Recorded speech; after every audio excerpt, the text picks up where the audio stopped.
ನಿಮ್ಮ ಪಾತ್ರದ ಬಗ್ಗೆ ನಮಗೆ ಸ್ವಲ್ಪ ಸುಳಿವು ಸಿಕ್ಕಿದೆ. ತುಂಬ ಸುಲಭವಾಗಿ ಜಗಳಕ್ಕೆ ಇಳಿತಾನೆ ಮನುಷ್ಯ ಅಂತಲೂ ಅನಿಸ್ತಾ ಇದೆ. ನಿಮ್ಮ ಪಾತ್ರದ ಬಗ್ಗೆ ಪರಿಚಯ ಮಾಡಿಕೊಡಿ. ಎಲ್ರಿಗೂ ನಮಸ್ಕಾರ. ಎಲ್ಲರೂ ಹೇಗಿದ್ದೀರಾ? ಸೊ ಈಗ ನಾನು ಮಹಾದೇವನಾಗಿದ್ದೀನಿ. ಮುಂಚೆ ಸಾಕೇತ್ ಆಗಿದ್ದೆ ಇದೇ ಕಲರ್ಸಲ್ಲಿ. ಈಗ ಮಹಾದೇವನಾಗಿ ಬರ್ತಿದ್ದೀನಿ.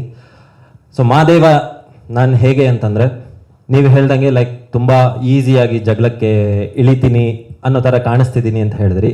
ಹೌದು, ಖಂಡಿತವಾಗ್ಲೂ ಈಸಿಯಾಗಿ ಜಗಳಕ್ಕೆ ಇಳಿತೀನಿ, ಜಗಳ ಮಾಡ್ತೀನಿ, ಹೊಡೆದಾಡ್ತೀನಿ, ಹೋರಾಡ್ತೀನಿ. ಬಟ್ ಒಂದು ಅದರಲ್ಲಿ ಒಂದು ಒಳ್ಳೆ ಉದ್ದೇಶ ಇರುತ್ತೆ. ಅದರಿಂದ ಒಬ್ರಿಗೆ ಸಹಾಯ ಮಾಡೋದಾಗಿರುತ್ತೆ. ಮಹಾದೇವಂಗೆ ತಂಗಿ ಅಂದರೆ ತುಂಬ ಪ್ರೀತಿ. ತಂಗಿ ಅಂದರೆ ಪ್ರಾಣ. ಅವಳಿಗೆ ಮಾತು ಬರೋದಿಲ್ಲ. ಸೊ ಅದಕ್ಕೋಸ್ಕರ ಅವಳ ಬಗ್ಗೆ ಒಂದು ಸ್ಪೆಷಲ್ ಕಾಳಜಿ ಇರುತ್ತೆ, ಕನ್ಸರ್ನ್ ಇರುತ್ತೆ.